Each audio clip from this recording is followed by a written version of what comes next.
Hello और आज की स्पेशल चर्चा में सभी का स्वागत है। आज हम एक ऐसी दुनिया का सच खोलने वाले हैं जो बाहर से बहुत ही चमकदार लगती है।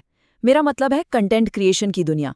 तो चलिए सीधे इस मुद्दे की गहराई में उतरते हैं, क्योंकि सच कहूं तो जो पर्दे के आगे दिखता है ना, रियल लाइफ में वैसा बिल्कुल नहीं होता। इस एक बहुत ही आम मिथ को सबसे पहले तोड़ते हैं। एक नया चैनल स्टार्ट करो और रातों रात शोहरत और पैसा दोनों मिल जाएगा, राइट? इंटरनेट पर हर जगह ऐसी सक्सेस स्टोरीज भरी पड़ी हैं, पर क्या सच में ये आसान पैसा कमाने का कोई मैजिक शॉर्टकट है? क्या बस एक कैमरा उठाने से सफलता की गारंटी मिल जाती है?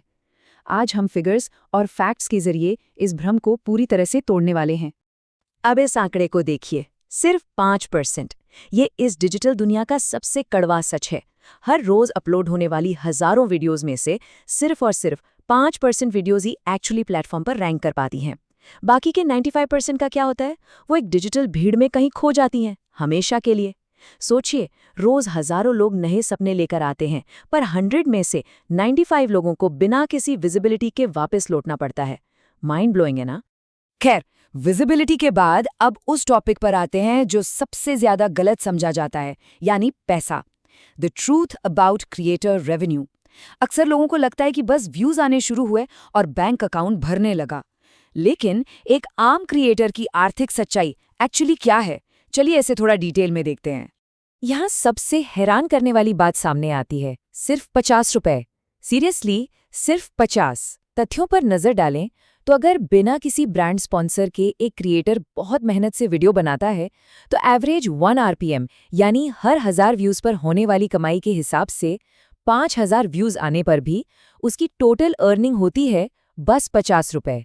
कई घंटों की रिसर्च, स्क्रिप्टिंग और एडिटिंग के बाद अगर वीडियो 5000 लोगों तक पहुंचती भी है, तो उसका मौद्रिक इनाम एक अच्छे कप कॉफी से भी कम होता है। और ठहरिए, कमाई की बात यहीं पर खत्म नहीं होती।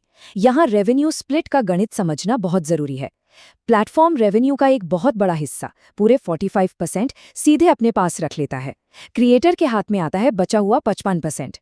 इसका सीधा सा मतलब ये हुआ कि अगर कागजों पर किसी ने 1 लाख रुपए कमाए भी हैं, तो प्लेटफॉर्म का कट हटने के बाद हाथ में आएंगे सिर्फ 55,000 रुपीस। ये कहने को तो एक पार्टनरशिप है, लेकिन ऐसी जहां एक पार्टनर बिना सोचे समझे सीधा तकरीबन आधा हिस्सा काट लेता है।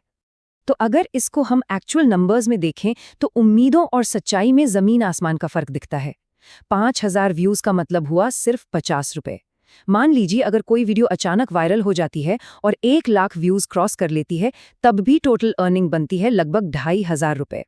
और अगर कोई रोजाना 5000 व्यूज लाता है हर दिन कंसिस्टेंट रहकर, तो महीने के आखिरी में टोटल कमाई होती है सिर्फ 1500 रुपए। ये डाटा पूरी तरह क्लियर कर देता है कि शुरुआती दिनों में क्रिएटर्स एक्चुअली किस लेवल की आर्थिक तंगी से गुजरते हैं। पैसे की इस रियलिटी चेक के बाद अब the punishment of the algorithm. एक ऐसी मशीन या कहूं एक ऐसा बॉस जो कभी सोता नहीं है और जो किसी की कोई मजबूरी नहीं समझता। इस सिस्टम के रूल्स इतने स्ट्रिक्ट होते हैं कि थोड़ी सी भी चूक होने पर चैनल की रीच को बेहद बुरी तरह पनिश किया जाता है। और ये सजा वाकई काफी भयानक हो सकती है। डेटा क्लियरली बताता है कि अगर एक वीडियो बिल्कुल सही टाइम पर अपने कंसिस्टेंट शेड्यूल के हिसाब से अपलोड होती है, तो प्लेटफॉर्म उसे 40,000 इंप्रेशंस तक दे सकता है। पर अगर अगले हफ्ते वीडियो आने में थोड़ी देर हो जाए, तो वही प्लेटफॉर्म इंप्रेशंस गिराकर सीधा 5000 पर ले आता है। सिर्फ थोड़ा लेट होने की वजह से पूरे हफ्ते की मेहनत पर पानी फिर जाता है। प्रॉब्लम यह है कि एल्गोरिदम सिर्फ नंबर्स देखता है, इंसानों को नहीं। उसके पास कोई पॉज बटन नहीं होता। घर में कोई फैमिली इमरजेंसी आ जाए, कोई मेंटल हेल्थ स्ट्रगल से गुजर रहा हो, किसी का दिल टूटा हो या फिर डेली ऑफिस जॉब का प्रेशर हो, ट्रस्ट मी, एल्गोरिदम को इन सब बातों से रत्ती भर भी फर्क नहीं पड़ता। वो कंटेंट क्रिएशन को एक बेहद स्ट्रिक्ट कॉर्पोरेट जॉब की तरह ट्रीट करता है। एक हफ्ते की छुट्टी का मतलब सीधा चैनल का डाउनफॉल। ये एक ऐसी अनफॉरगिविंग रियलिटी है जिसका सामना हर डिजिटल क्रिएटर को लगभग हर रोज करना पड़ता है। और अब आते हैं द साइकोलॉजिकल टोल पर। जब आर्थिक परेशानियां और इस लगातार एल्गोरिदम का प्रेशर एक साथ मिलते हैं, तो उसका सबसे गहरा असर कहाँ होता है? सीधा दिमाग पर। स्क्रीन पर बाहर से मुस्कुराते हुए और एनर्जेटिक दिखने वाले क्रिएटर्स अंदर से कितने थके हुए और परेशान हो सकते हैं, इसको समझना बहुत जरूरी है। इस मेंटल वेट को इस तरह से सोचिए। मान लीजिए एक वीडियो पर 100 कमेंट्स आए हैं, उनमें से 99 कमेंट्स बेहद पॉजिटिव हैं, लोग दिल से तारीफ कर रहे हैं, सपोर्ट कर रहे हैं, लेकिन अगर गलती से सिर्फ एक कमेंट भी नेगेटिव या टॉक्सिक आ जाए तो दिमाग उन 99 अच्छे कमेंट्स को पूरी तरह भूल जाता है। पूरा दिन और कभी-कभी तो पूरा हफ्ता सिर्फ उस एक नेगेटिव कमेंट के बारे में सोचने और खुद को डाउट करने में निकल जाता है। ये एक ऐसा दिमागी बोझ है जो लगभग हर क्रिएटर रोज उठाता है। इन सारे स्ट्रगल्स के बीच अब आइए बात करते हैं the danger of YouTube shorts की। आजकल रैपिड ग्रोथ या रातों रात सक्सेस के चक्कर में बहुत से नए क्रिएटर्स शॉर्ट फॉर्म कंटेंट यानी शॉर्ट्स के ट्रैप में फंस जाते हैं। ये एक ऐसी रणनीतिक गलती है जो आगे चलकर पूरे चैनल को खत्म कर सकती है। होता क्या है कि शॉर्ट्स बनाकर कोई भी बहुत ही तेजी से 5000 सब्सक्राइबर्स तो आसानी से गेन कर लेता है, क्योंकि वो फॉर्मेट बहुत फास्ट पेस्ड है। लेकिन असली रियलिटी तब सामने आती है जब वही क्रिएटर अपने उन्हीं 5000 सब्सक्राइबर्स के लिए एक डिटेल्ड लॉन्ग फॉर्म वीडियो डालता है। नतीजा, उसे 50 व्यूज भी मुश्किल से मिलते हैं। ये जो एम्प्टी सब्सक्राइबर एक्यूमुलेशन है ना, ये सिर्फ एक भ्रम पैदा करता है, कोई लॉयल ऑडियंस बिल्कुल नहीं बनाता। तो इस मिसमैच्ड ऑडियंस स्ट्रैटेजी का फाइनल रिजल्ट क्या निकलता है? एक कंप्लीटली डेड चैनल। इतनी मेहनत करके 5000 सब्सक्राइबर्स जोड़े, लेकिन वीडियो पर व्यूज 50 भी नहीं। एल्गोरिदम इस पैटर्न को तुरंत नोटिस करता है और समझ जाता है कि ऑडियंस को कंटेंट में कोई इंटरेस्ट नहीं है। फिर धीरे धीरे चैनल की रीच कंप्लीटली खत्म हो जाती है और महीनों की मेहनत मिट्टी में मिल जाती है। ये फास्ट फेम का एक बहुत ही डार्क साइड इफेक्ट है। खैर, इन सारी डार्क रियलिटीज और चैलेंजेस के बावजूद एक ऐसी चीज है जो कभी नहीं बदलती, द अनसीन एफर्ट। हमने एल्गोरिदम की सजा और कम व्यूज की तो काफी बात कर ली, पर अब वक्त है उस अनकही और अनदेखी मेहनत पर रोशनी डालने का जो हर एक सिंगल वीडियो के पीछे जाती है। घंटों रिसर्च करना, स्क्रिप्ट लिखना, एडिटिंग के लिए रात रात भर जागना और एक परफेक्ट थंबनेल डिजाइन करना, ये सब ऑडियंस को स्क्रीन पर कभी दिखाई नहीं देता। और सच्चाई बताऊं, एक स्ट्रगलिंग छोटे क्रिएटर को बड़े एस्टैब्लिश चैनल्स के मुकाबले लगभग 10 गुना, जी हाँ 10x ज़्यादा मेहनत करनी पड़ती है।